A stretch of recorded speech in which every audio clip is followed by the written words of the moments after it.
Hey friend, welcome to What Matters Most, a podcast where we have authentic conversations about the things that matter most in our lives. Today, we are wrapping up our Easter series as we explore what it looks like to live life in light of the resurrection. Pastor Josh and his friend Bob Poley from Grace Union sit down to talk about the powerful transformation we experience when we encounter Christ, and also what it looks like to walk out our salvation in everyday life, no matter where we're at on the journey.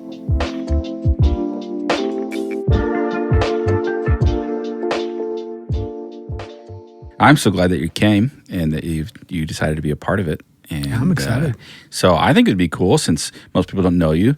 Your name is Bob, but give us your name, where you pastor, and maybe a little bit about, your educational background or something interesting, your experience. So my name is Bob, as you've said, and I grew up in St. Louis. So my parents were divorced as a young kid, so my dad lived down in Jefferson County my whole life. So I was an every other weekend country kid, playing in creeks and climbing trees and all of that. But then during the rest of the week, I lived in South City. So I grew up. I went to Roosevelt High School, which is not really a school. You kind of, they don't really have books there, metal detectors, guns, all that good stuff. And so, it took me 5 years to graduate from Roosevelt High School. I grew up in the church. My parents rented, my mom and my stepdad were not married when they got together, and they rented a house from, I guess, for lack of a better word, a wife-beating alcoholic, and his wife went to the church that I now pastor. Wow. And so she continued to reach out to my mom, and my mom eventually went to church with her, and I was 6 years old, and that's when my family kind of met Jesus. And so I grew up in the church, went through a few years as a teenager, kind of acting like an idiot, like many people do. Got arrested a few times, got a lot of fun stories and experiences from all of that. And then at 17, I had the fun experience of someone inviting me back to the church I grew up. So I attended it every week, but I was usually still drunk from the night before. Yeah. And some guy invited me to a revival service at my church. And I was like, you can't invite me to my church. It's my church. But anyway, I went. God really got a hold of my life. And then I kind of made a course change and went away to study for ministry. So I went to Southeastern College of the Assemblies of God down in Central Florida. I studied for a couple of years and was home for a summer break, and was a part of a church that it had a great, a proud heritage, and a lot of great things happened at the church I grew up in. But there was also, by the time I was a teenager, they'd fallen on really hard times. There was a lot of different leadership changes and conflict and splits and issues. And so anyway, it was a broken church, but there was a youth leader who was there at the time who I really connected with. And it was about a week before I went back to school. And he said, would you like to do an internship? It's not official. You don't get any credit for it. So I did what I thought I should. I said, I'll pray about it. And so I prayed for like a solid week and didn't feel like I felt any different. I didn't know how to hear the voice of God, but I thought, well, I didn't feel like the answer was no. So I said, okay.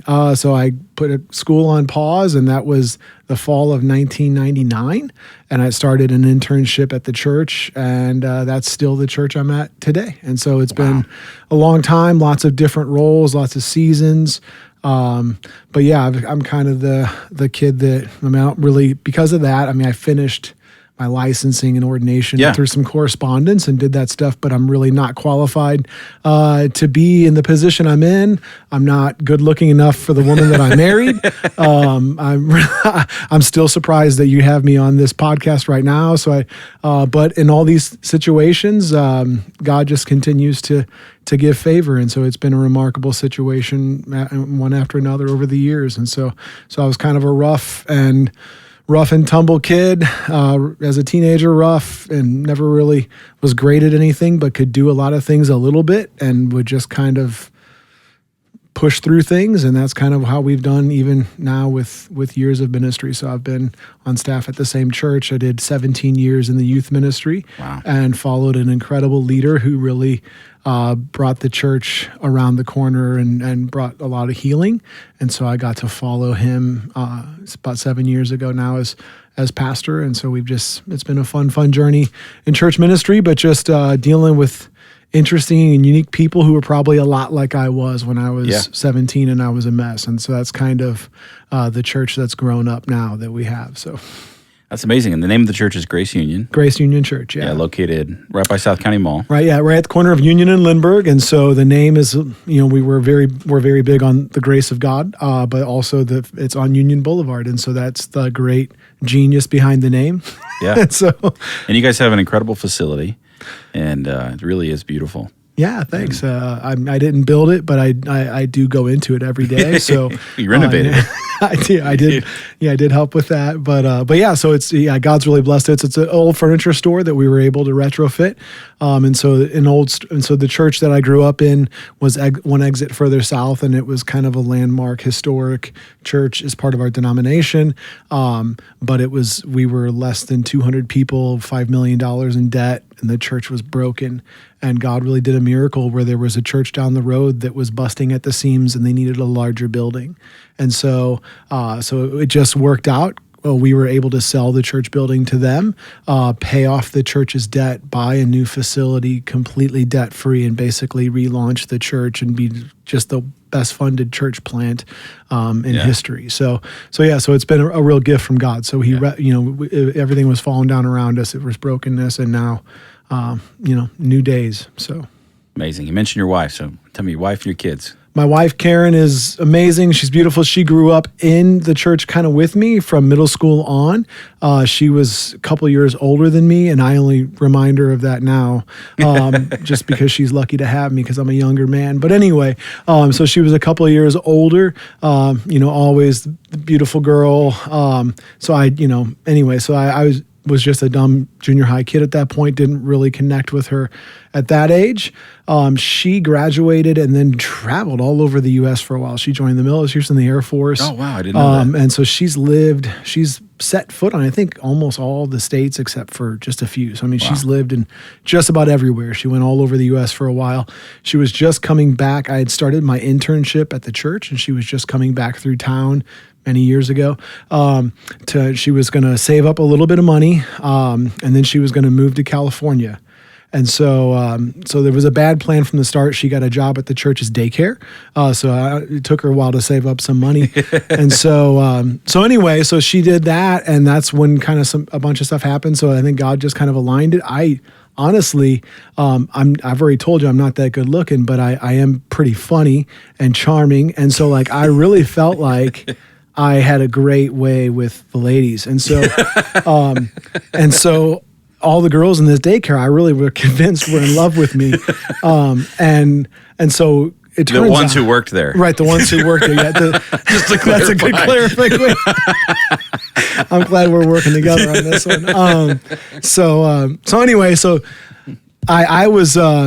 I was really pretty clueless. She had recruited her mom to try to get us together. And so there was these whole plots going on. Oh, wow. And so her mom was running a singles ministry at the church at the time.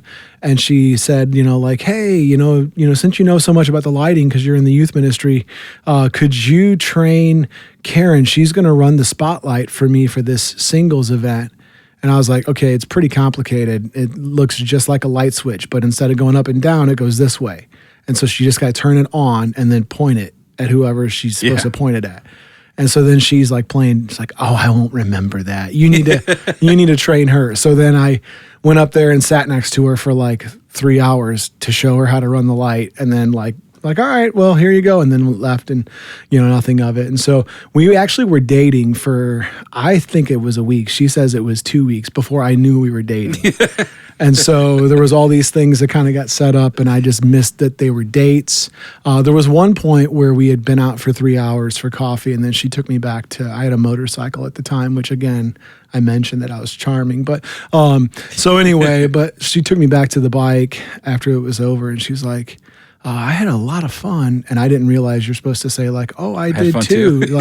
like we should do this again sometime. And then she said it, we should do this again. I was like, yeah, that's great. And then I got out and closed the door and got on my bike and rode away. And so anyway, finally she just cornered me in the hallways at the church and told me that we were dating. So anyway. And wow. And how many years ago was that? So that was, we got married in 2001. So we're 23 years now. So. And you have 2 kids? We have 2 kids. We have our 15-year-old boy named Luke.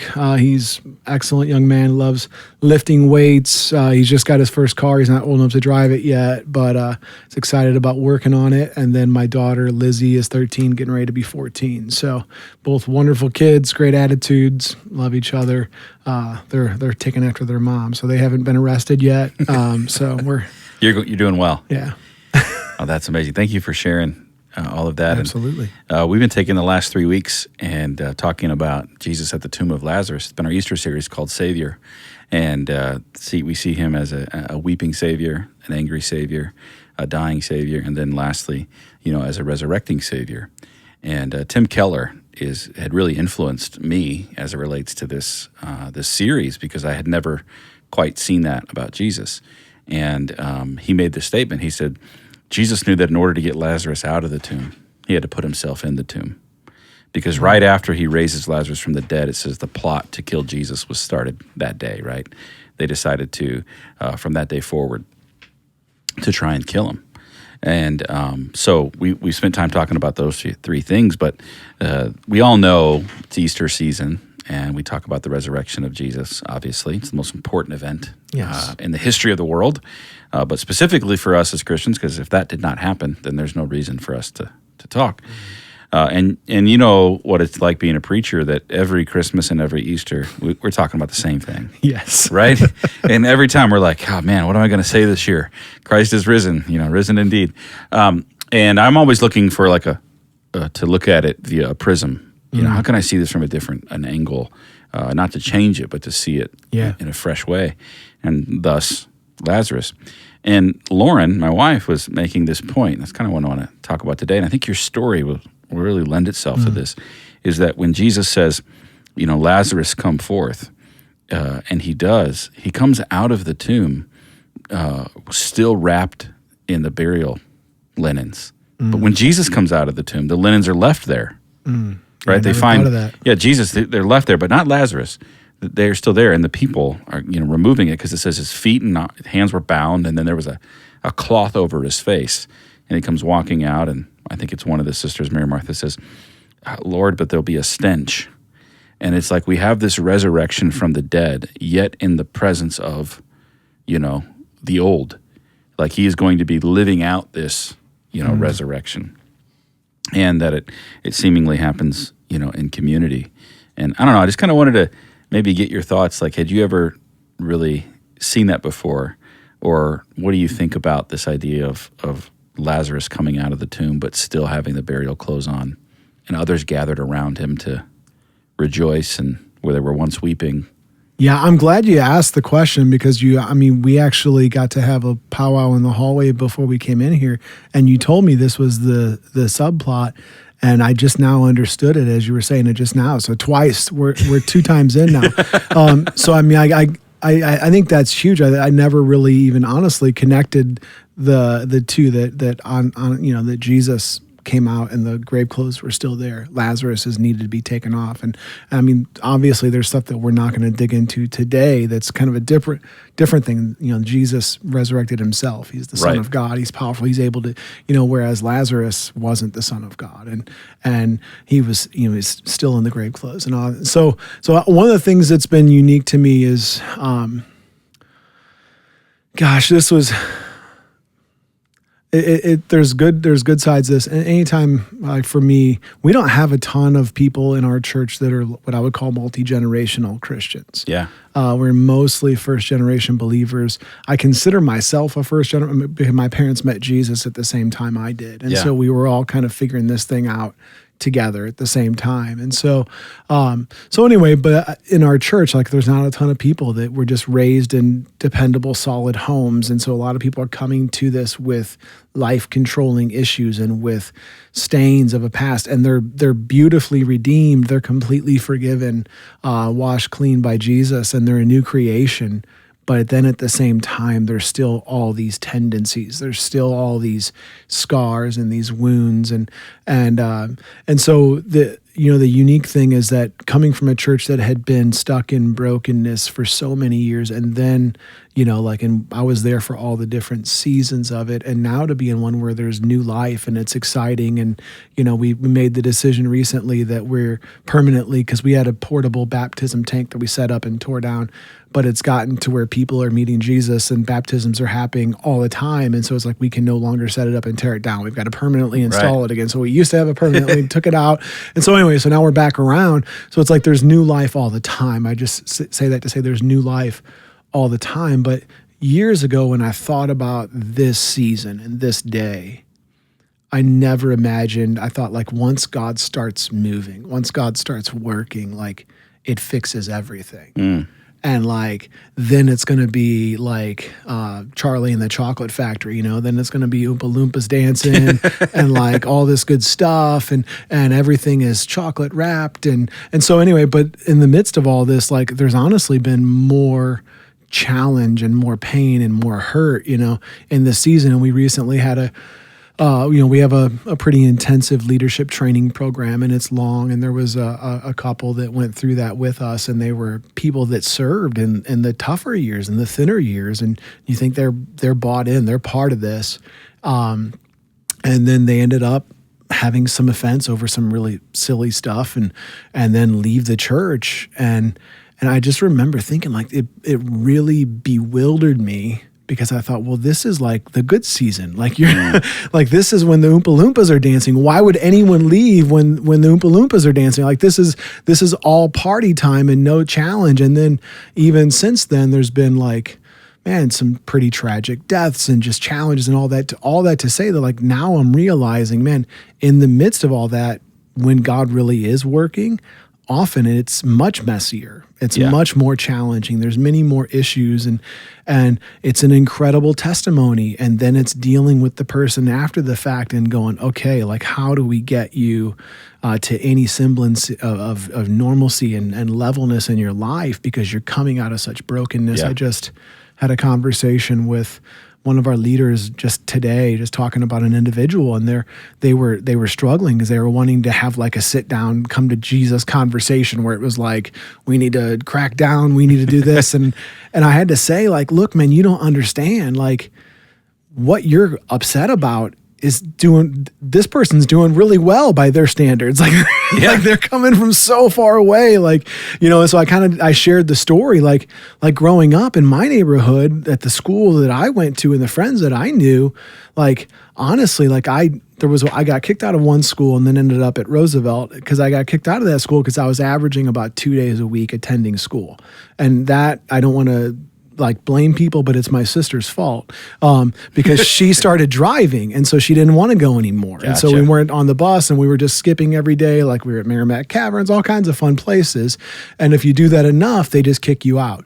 And so anyway, but I went back to school, went to a different school. And then, again, I partied, but like I didn't do drugs. I didn't, there was all these other things I didn't do. I was beating people up, getting arrested, all this stuff, getting beat. I don't want to skew the story. I did get beat up sometimes too. So anyway, but all of that to say, like I honestly, without exaggeration, in my neighborhood, like I didn't have friends at church at this point. I was the best kid I knew. Yeah, you're doing well. I was like, dude, I'm still in school. Like, it's going to take me 5 years, but I'm going to graduate. Like, I'm not doing drugs. I'm not addicted to anything.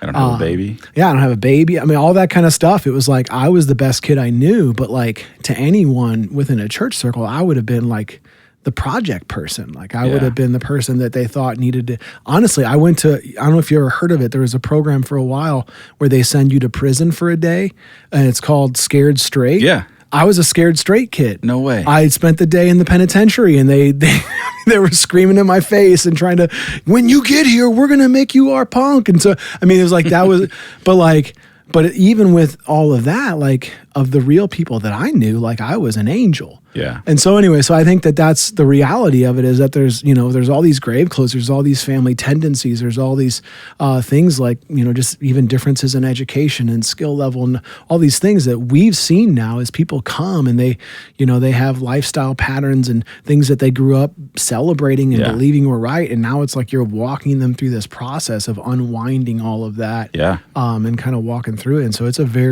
is a challenging process where you kind of go, okay, you know what, it's not going to happen overnight. Yeah, I think that's incredible. And I'm reminded of something else in the story too, that Jesus tells the people there to roll the stone away. He doesn't just do it. He says, roll the stone away and then remove his clothes. And it's like, my wife, again, she was saying that God will always do for you what you cannot do for yourself. But what can you do for yourself and do for others? Not as it relates to salvation. That's his thing. But it's like there is a role that we play, those of us who believe, who've been rescued out in this living in resurrection. Or better to say, Eugene Peterson wrote a commentary for Ephesians called Practicing Resurrection. And he said Ephesians is the church we never see because it's the ideal church. It's what happens in the ground underneath it. The first 3 chapters, God calls, we walk, kind of what he says. And it was fascinating. I preached through Ephesians, and I use that as a commentary and a guide, and it makes me think about this because, new life is exciting, someone getting saved, but there's the odor, Lord. Yeah. And some of us who have been doing this for a while, we forget that we still smell. Yeah. Yeah. Because maybe we don't smell as bad, and that we used to smell. Yeah. And I had and this is someone else's. I met a great leader yesterday or last week, and his name is Adam. And anyway, so he leads a church, not even in our context, somewhere else altogether. But and Adam came from prison, came from life of all kinds of brokenness, met Jesus, is now pastoring a church. And he was recounting to me the struggle he's currently having because there's a guy that's, this many weeks clean, and he's in a sober living facility. And the plan is, well, when I get done here, I'm going to move in with my girlfriend, but I want you to give us premarital counseling. And he's pulling his hair out because he's like, how can you want premarital counseling from a pastor, but you're going to move, And it's like, but the lifestyle, the mind patterns, all that kind of stuff, it's like just not getting high, just not robbing a gas station, just not all of those things are in this guy's mind. He's winning, like he is doing the most right thing. And this poor pastor's struggling with the fact that he's now so far removed from who he was when he was at that spot that he was telling me, he's like, I may need to stop doing this kind of counseling. I need to have leaders who are closer to that lifestyle still and understand it. Because to me, it should just be slam that door, close it. Why would you're a believer now. Why would you want to do that? And so that is the challenge, is like, right and wrong doesn't change. Right. But where we are and what it looks like to reach that point, it may take 10 steps versus 1. And it's so easy within the church to think it's just a 1-step thing. Well, you've accepted Jesus. Here's the step. Change everything about yourself. Yeah. Yeah. And it's so unfortunate and that happens, because I think somewhere along the way, it seems like we forget the grace of God and how scandalous, as one person said, that it can be, and that it reaches every person where they're at. And like Titus says in the book of Titus, that grace is our teacher, along the way. And we will not, I think that it's interesting in the church, we will not grow and mature outside of community. It doesn't happen in isolation.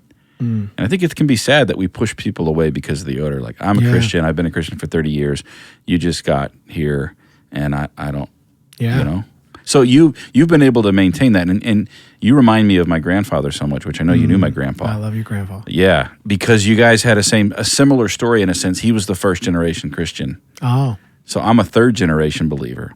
And my grandpa, he always reached people who were like, far from the Lord. I mean, anywhere he went, he was leading someone to the Lord. And he told me, right before he died, the last person that he baptized at the church he pastored had full-blown AIDS. And they told him, you can't get in the water with him. You know, my grandpa was on dialysis, you know, there. And so my grandpa, in the church on the stage, he put a plastic down and took buckets and just dumped it over him. And he said, I baptized him. He started coming to the church, and his partner would come with him, you know, in a homosexual relationship. And my grandpa, he didn't care. He wasn't like, fix that before I'll baptize you. Yeah. No, he led that guy to the Lord, baptized him, be like, the Lord's going to take care of whatever he's going to need to. Yeah. Teenage girl in his church got pregnant, you know, and my grandpa threw a shower. You know, they loved her. That's who he was. And I think so many pastors that you and I know probably would have no category for that. Yeah. It'd be like, fix it. So how you've been saved now, I say all that to say, you've been saved now how long? I would say that I got... I mean, I probably knew Jesus the entire time through my teenage years. When I was 17, almost 18, is when I think God really distinctly called my name and said, no more playing games. You're kind of splitting the fence here. Like, it's time to decide what you're going to do. And so I'm 45 now. So it's been 26 years. Yeah. How have you maintained the ability or whatever to be okay to watch someone, new life, and I'm willing to bear the stench or whatever and help remove the old and the burial clothes? That's a really good question. I think I've never done real drugs, but I've heard people talk about like, you know, you take crack for the first time and you're just like, you know, but it's like, so I'll tell you a story that'll kind of answer the question and we'll see if that gets us there. But this was a lot of years ago. I was a young youth pastor doing the church youth pastor thing. It was actually a Sunday afternoon. I was playing football with all the guys in the church field. And this girl that I used to party at her house all the time, she was a couple of years older than me. She didn't know any pastors. And there's this guy that honestly, his name was Keith. And he used to buy beer for all of us when we were teenagers. And so Keith was older than us. He was probably in his 20s when we were all teenagers. And anyway, he was, in all regards, he was a really broken individual. But, you know, I mean, if you're 25, 26, 27, you're hanging out with 15-year-olds. There's probably some issues there. Yeah. So anyway, so I knew Keith. So this girl pulls up. I'm in the field and she goes, "Oh, I'm so glad I found you. Your sister said you'd be here." And she said, "Listen, remember Keith? Yes. He's dying and he's asking for last rites. And there's no priests will give him last rites. He's never belonged to a parish. It's Sunday afternoon. I can't get anybody to respond to anything, and he's going to pass soon. Would you come?" And so I said, "Absolutely, I'll come." And so I left the students, went home, and I kind of made a quick kind of judgment call. He's asking for a priest. So she briefed me. He had really bad throat cancer, that he was down to probably 70 or 80 pounds, and his whole throat from his like jaw down was just gone. And like he couldn't speak, he couldn't communicate. It was just, anyway, and he was like barely hanging on to life.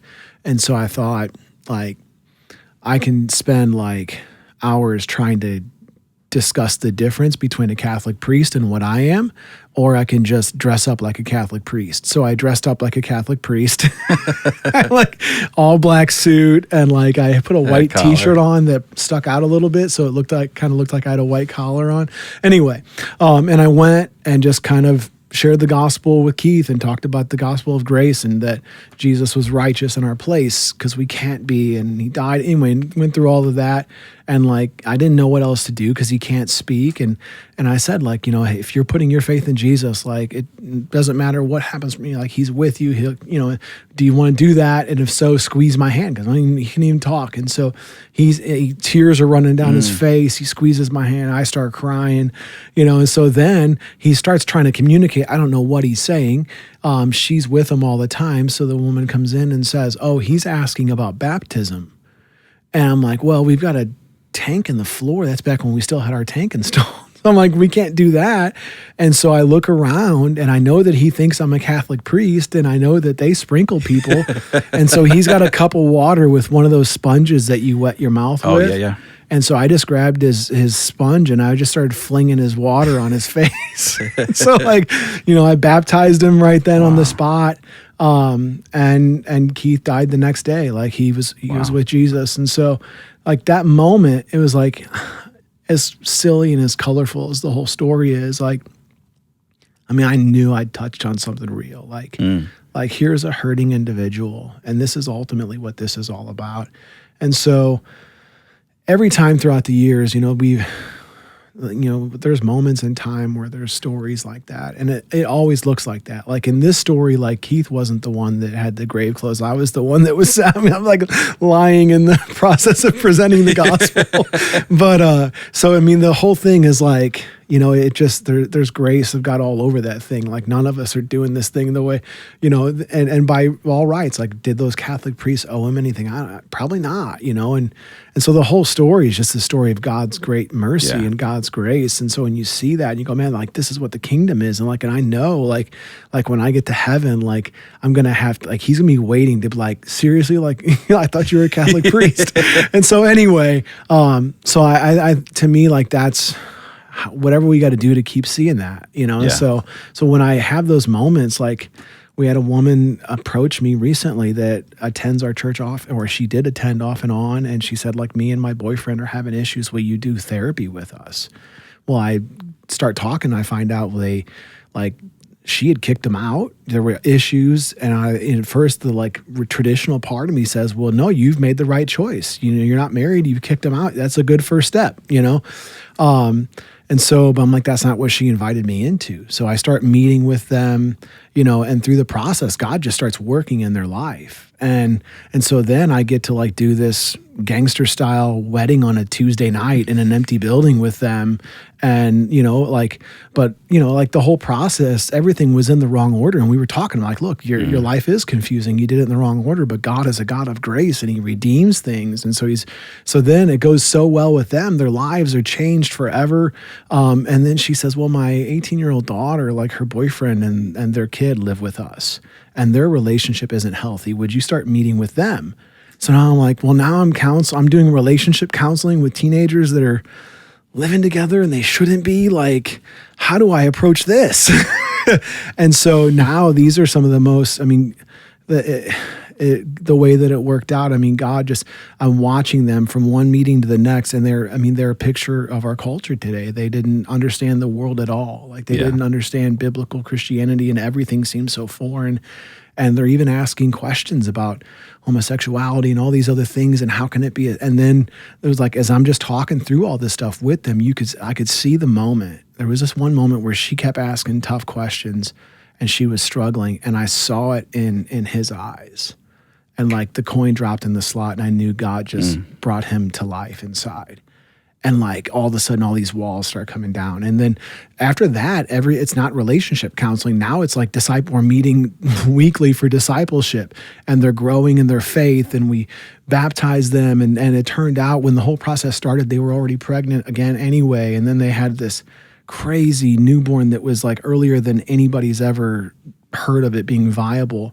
And so then they've spent the last, 5 months of their life in the NICU, and through this whole process, they're just these pillars of new life and faith, and God's working, and I'm meeting with them, and they're just talking about all these things they're learning and they're growing in. And so it's crazy. And now the people that introduced them to the church, her mom, you have so far gone past even where I'm at in my faith. And she's these two individuals that I was ready to say, no, let's get this stuff in the right order. Let's do the traditional thing here. You need to move out. We'll start meeting. Yeah. Then once you've moved out, we'll start doing all this. And it's you know what, come to Jesus as you are, and we'll let him sort through it. But these people, there's more of the Spirit and the life of God in their lives than I've seen in most of the church people that I've known over the years. And so I see that stuff. It's how can you not keep keep walking down that road. You know, you can see it again and again and again. And that's what we do. That's what we see now. So when we pull out our baptism tank, there's always a story behind it like that, you know? And so that's exciting. And again, it's super messy, and the story's not even all the way developed with those people yet. And so we'll see where it goes from here. But yeah, I'd do that any day of the week. Yeah. So now, do you think that for you, you've never really forgotten your own story and what God did, and that has that been a continual reminder for you? Yeah, I mean, my story's still my story. I mean, forget it. I'm still living it. Like, I'm still broken. So, like, you know, like, I still need the grace of God. You know, I don't know if you watch. There's a show, and it's probably terrible, but Modern Family. There's this episode where the dad's eating bacon and he's on cholesterol medicine, and the wife's yelling. He's like, "I got to give those pills something to do." And so, in my life, the grace of God gets full exercise, and so. So, I mean, I'm not saying I'm purposefully sinful, but you know, like, the more I've grown over the years, the more I recognize how deeply broken I am and how stuck on myself I am, and all these other things that are much darker than some of these things that other people are doing. And so I think just knowing, like, getting full view of where I am, and I think that something became real to me. I don't know when it happened or how it happened, but through the course of church work many, many years ago. And I really kind of got this revelation that my job is I have to hold very firmly to Jesus and to God's word and what it says is truth. And then my other hand is to grab onto hurting people. And then I bear the tension between those two things. And so, like, if someone wants to get mad because someone's not doing the right thing, like, the tension's on me. And over time, like, I've seen it happen again and again and again. I don't have to make a rule sheet and a list of steps. God's Spirit is good at doing all that stuff. And I've seen it now, like, in 25 years of ministry, it always looks the same when you get far enough along in the process. Because that's what God does. Right.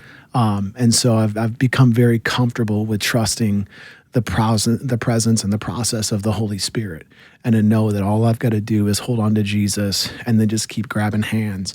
And eventually that person moves far enough that I can just kind of step out of the equation, and they are able to hold on to Jesus themselves. Yeah. So would you say that the resurrection of Christ obviously is a historical event, but it shouldn't be just an event in our lives, but it's like an actual process? Because I would say in this series, I was saying risen Savior and resurrecting Savior. And if you go back and listen to the messages, I think I say both of those terms interchangeably. And I think a resurrecting Savior rather than just a resurrected Savior is maybe a better way to put it. But do you think resurrection is a process? Oh, absolutely. Should be seen as a process and not just an event in our own lives? Yeah, absolutely. And you know, I don't want to hijack you guys' language, but, like, in our church, we use the language of, like, we're encountering grace through Jesus right where we are, and we're being moved into all that God has for us. And so, like, that process is constant resurrection, that the gospel is so good that you do get it right here. But now, like, what's happened, the resurrection that's happened in you on a spiritual level is already completely true and completely accomplished. And now you'll spend the rest of your life living that out on a physical level. And what's already true spiritually is increasingly becoming true physically. And that's the beauty, is that the more we give out God's grace, the more I see people moving. The more I see, you know, it's like, it's not the opposite. You would be afraid that it's like, well, if you have grace, then people are just going to be where they're at. And, like, our people are more transformed now than they've ever been, you know? And so when I look, I see people that are more excited for Jesus, loving people more generous, more willing to say no to their flesh. You know, so, I mean, I think it's absolutely resurrecting, adds a whole nother level to that idea that he's constantly resurrecting me. He's, you know, like, when I say something stupid or insensitive and I have to just say, hey, I'm sorry, I shouldn't have said that like that. I should have, my mind was on myself and not on you. And so I think that he's constantly doing that in me. He's constantly wanting to do it all around if we're allowing it. Yeah. So what would you say to somebody who, you know, they've been a Christ follower for a number of years, and they have just gotten to the point where they feel like my relationship with God is so dependent upon my ability to do the right thing in the right order? You know, what would you say to them as far as rediscovering kind of the first love language of, of Revelation. You've lost your first love of that excitement of being able to want to be at the proverbial tomb to walk somebody else on the journey. Yeah. Well, I guess I would say that you're far, in the words of who you quoted already, you're far more wicked than you ever imagined, but far more loved than you could ever dream possible. And I think that I had this conversation with a friend who was a youth pastor. We were both youth pastors together. We did all of our events together. This was years ago. And it was during the season that I was in transition to take over as lead of the church where I was. And it was this weird season where I think God was birthing really a gospel-centered approach to ministry in my life, which sounds sad because I'd been in ministry for a long time before that. But I told this guy, I was like, it's crazy. I'm seeing more fruit in our youth ministry and in our church right now than I ever have. And I feel like I'm more sinful than I've ever, I'm more aware of my own brokenness than I've ever been. I don't feel like I'm doing this as well. There's times when I was reading my Bible more faithfully. There's times when I was doing all these things and I'm sloppier probably with a lot of these things than I've ever been. And I feel like God's presence with me is even greater. And he said, well, and he's it was a good Christian man, and I love him. He's a friend. But he's like, well, I'm sure it's not that you're sinning more than you were before. It's probably just that you're more aware. And I was like, I don't know, Sam. I think I'm sinning more. But there really was this radical transformation in my heart where I realized me being good isn't what earns God's presence in my life. It isn't what earns the fruit. And I really did think man, when I've checked my boxes and done all my things for this many days in a row, God's more likely to move. And then I would see days where it's man, I know for this last week, I have not been at my best. Yeah. And then I'd see God do remarkable things. And it was really an eye-opening thing. And so I think that, using the story that you brought up, God, Jesus told those people to roll the stone away. It wasn't Lazarus that moved the stone. It wasn't Lazarus that was able to unwrap himself. Ultimately, all that had to be done. And I think that's what bears out here too, is that coming to the point where you recognize that you really are broken, you really are sinful, and this whole thing is a gift is very freeing. Yeah. And it fills you with joy. And this idea of checking boxes and earning your way, while it feels attractive on days that you feel like you're doing well, it can be debilitating and it can be exhausting. And the real gospel, the real resurrecting Jesus and knowing that he's doing in me what I can't do in myself, man, that's freeing. Yeah, 100%. And it makes me think of Jim Cymbala. He wrote Fresh Wind, Fresh Fire, Brooklyn Tabernacle Choir, for anybody doesn't know Cymbala. In Fresh Wind, Fresh Fire, he writes about how there was one night, because their church was in I think a pretty bad spot in New York City, and they would get all kinds of people, drug addicts, homeless people, alcoholics. There was this guy that came down the aisle, and his clothing was old, and he said you could smell him from a certain distance away. And the guy came up and conversation, and anyway, somehow I think he embraced him. And Jim Cymbala said he felt the Holy Spirit speak to him and said, Jim, I love this smell. And what was so off-putting, to our senses and sensibilities in our humanity, like the fact that God would say, but this is why I came. I love this smell. Not because I want him to stay that way, but because, this is who I came for. That statement in that book has always stuck with me. And there'll be times in my life, or being a pastor, when you're dealing with people and you're like, can't they just, and it's like, but I love that smell. That's why I came. And I'm just reminded, like you just said, the more I become aware of my own brokenness, the more I'm like, wow, I feel like the presence of God is here. Not because I think it's good that I'm broken and I'm rejoicing in that, but it's in my weakness, he's made strong. And it's so powerful because he can't be made strong when you're holding up your list of accomplishments saying, I read the whole Bible this year, God. I gave all my money. I went to all the classes. I did everything right. Who's getting the glory there? It's you. It's me. Yeah. It's not Jesus. And that is a powerful thing that we have to understand and guard against.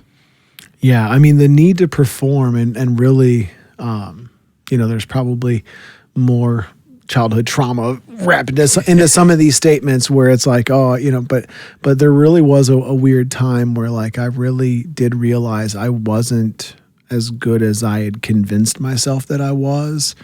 And everyone else around me knew it. And that's one of the beauties of being married is that you have a spouse now that knows you. Yeah. And there's like so often where like I'll say something and like my wife would be like, I think you're the only one that thinks that, and your kids too. Right. And everyone else sees you for who you are. They see the flaws and they see the bumps and they see all that stuff and they love you, and it's like, and so that really was kind of this growing realization then. And it's a saying that people have said, it's nothing profound, but it's like I got to the point where like it really hit me one day that I'm fully known and then fully loved. The one who knows me best loves me most. And there was all these things in my life that like, just normal stuff, but you think you're hiding it from others. Like you're fighting these private battles and you're trying to keep these things at bay.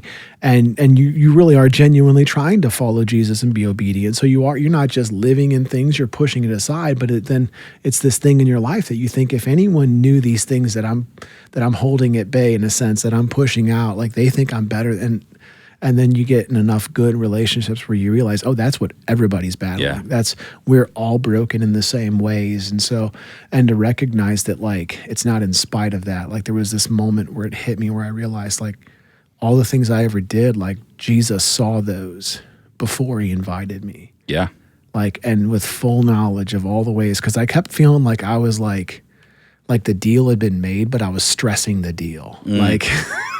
Like, okay, I know I got you in this one, kind of like Abraham when he was bargaining for Lot, and he's like, all right, what if there's 50 good people, you know? Like, okay, what if there's only 20 good people, And I kind of feel like if there was years of my life where I felt like Jesus said yes to me, I was like, okay, and just so you know, I've also done this.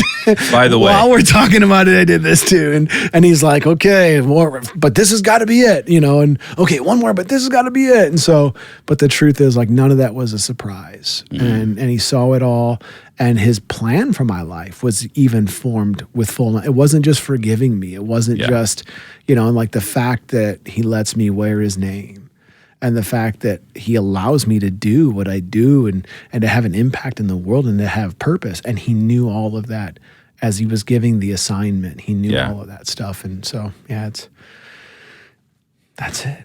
Makes me think of that old song we used to sing, something beautiful, something good. All I had to offer him was brokenness and strife, but he made something beautiful of my life. See, I'm a first generation. Okay, so here's my third generation. I know like Kenny Rogers, and that's what my parents listen to. So. It's an older song, but Isn't that a worship song, Kenny Rogers? Anyway, no. The Gambler? I know. The Gambler, yeah. Got to know when to hold him, got to know when to fold him. That's what I grew up on. That's awesome. But yeah, it's just this idea of, I guess, not seeing the resurrection as just a one-time event.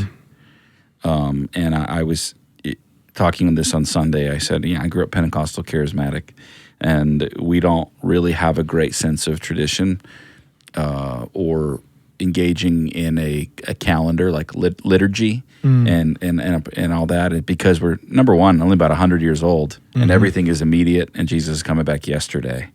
And I was reflecting on the 2,000 years of church history and having a liturgical calendar, which, yes, a lot of that can become rote and stale and dead. But what it's doing is it's inviting us into an annual process of continually coming to the cross and recognizing what God has done and walking that journey. You know what I mean? It's like inviting us into God's process to continually remind us of that I think is a beneficial thing and is a good thing. That he may not do something instantaneously all the time, but via that process. And really, if you pay attention, it's like you become so aware of God's grace, in all of it. Oh, yeah. And I guess my point is to say this: it's not just an event, right? It's everything. It really is, and we are being resurrected daily, right? Not in of ourselves, but he's resurrecting himself, in us. And I think if we could live that way, right, maybe as Christ followers we would Right. see the world differently. I mean, we used to tell our youth leaders years ago in the youth ministry, like, it doesn't matter like how far ahead of the kids you're like, as far as your own spiritual growth, that, if you're growing, they'll be growing. So if you're a day ahead of them and you're growing, you're going to be an amazing leader. If you're 20 years ahead of them and you're stagnated, you're not going to be able to lead them into resurrection, which is what you're talking about, if you yourself are in a state of plateau. And so I think one of the things in my life is just, I do just think that, like, I have the benefit of not being a very good Christian. And so, like, God's grace is constantly being poured out on me. And so I'm constantly aware of that. And so there's like, like when the Samaritan woman said, like, can't, the animals can even eat the scraps from the table, And so it's like, so there's always scraps around because God's liberally pouring out his grace on me all the time. And so it's like, oh, well, I have a fresh encounter with that because I'm depending on that myself. And so there's plenty of grace for the process and other people because, I've still got 2 more generations before I can catch up with where you are. But but I think I'm being silly, but I think that's honestly reality. When our mindset is right and we see our own issues and we recognize them for what they are and we gladly accept the grace of Jesus for us on that, I think there's plenty to spare for the people around us who are still having the grave clothes taken off. And I think that, like we're going to talk this weekend about next weekend about the Samaritan woman at the well, and like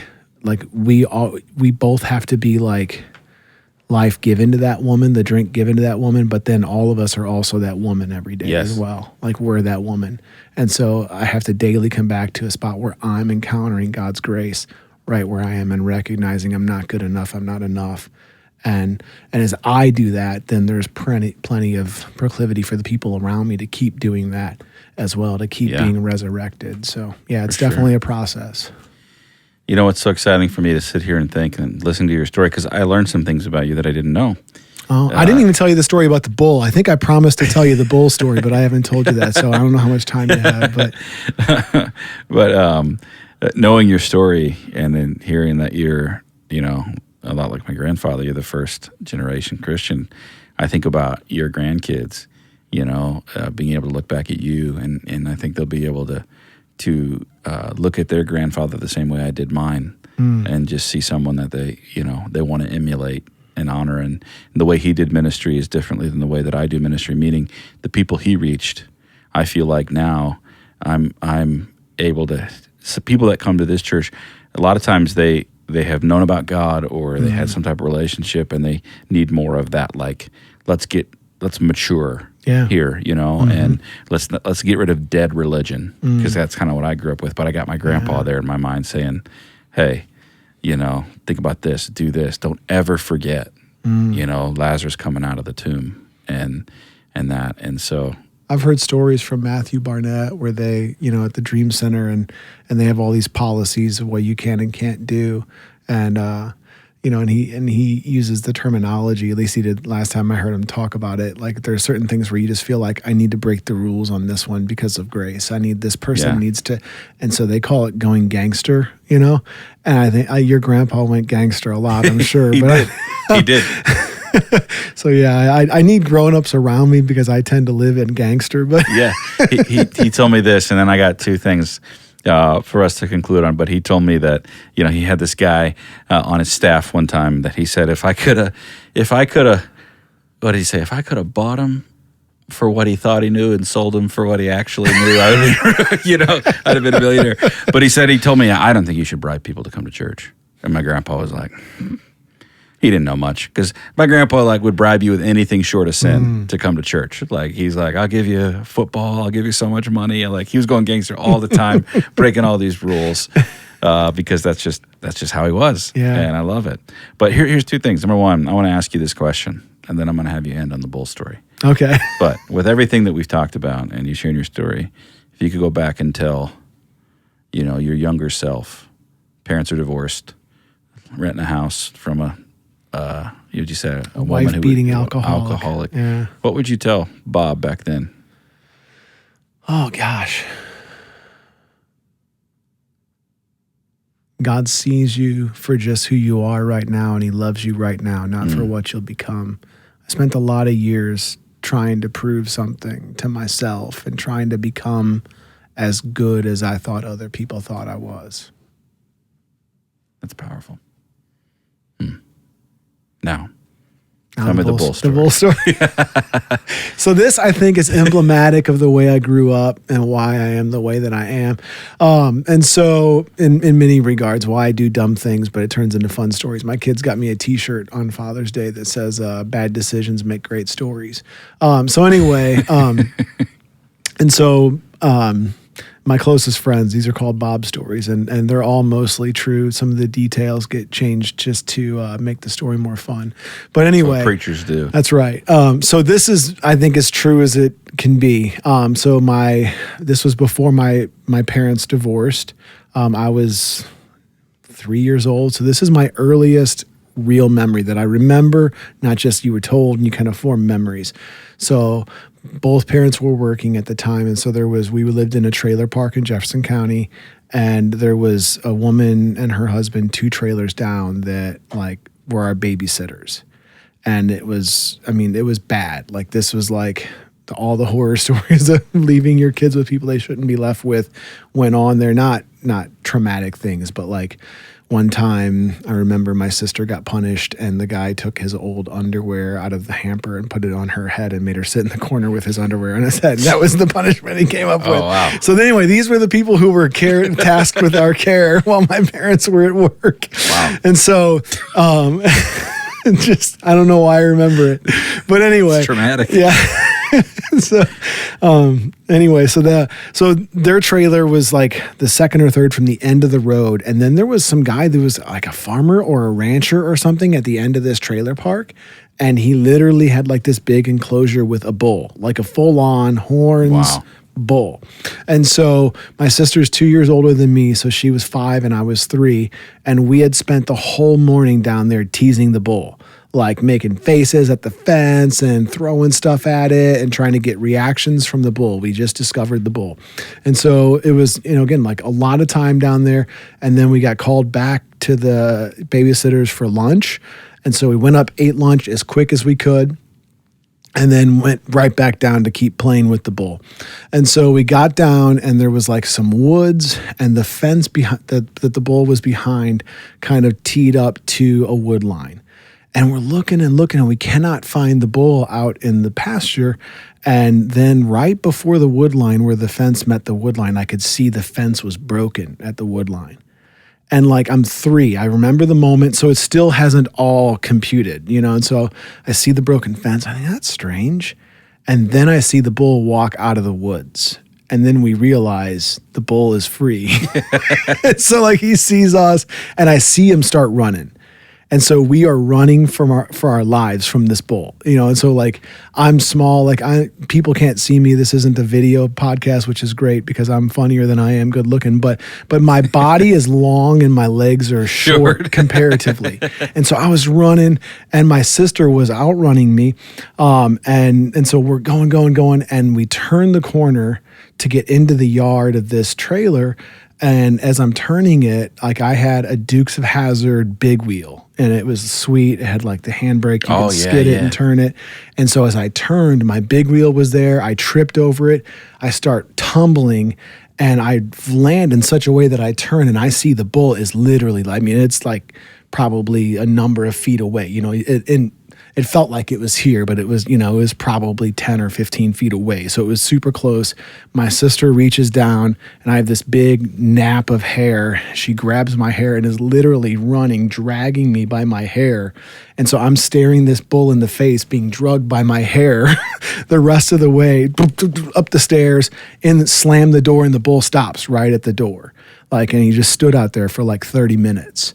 And so the babysitter was on the phone calling the rancher, and it took him quite a while to come down and get the bull, put the bull back in the yard. And so, I was almost, and like everyone thinks that story is exaggerated. And then they meet my sister and she tells it exactly the same way. We have not corroborated on the story. So if you ever meet Paulette and you can ask her the bull story, she'll back me up on that. But I was within probably a few feet of being trampled by a bull at age 3. So that's Thankfully, the bull did not trample you. Yeah. I mean, I would have been one more good. I probably would. I mean, I'm pretty tough. I didn't tell you that. Like, so I probably would have been fine, but it would have just been a different story. So, wow. Well, Bob, thank you for being here. No problem. And thank you for being very charming and very funny. Thanks. I appreciate it. No problem. Thanks so much for listening today. These Easter episodes have been such a powerful reminder of who Christ is, of how much he loves us, and the unyielding hope that he brings to our everyday modern lives. He is real, and he is walking with you on the journey. If you missed an episode in the series, you can listen to our entire catalog of podcasts on this channel, so make sure you go check those out. And also, if you're listening and you would like prayer for anything going on in your life, please reach out by emailing prayer@faithcommunity.co. Thanks again for going on this journey with us. We're honored that you would take the time to listen and to learn alongside us as we continue to discover what matters most.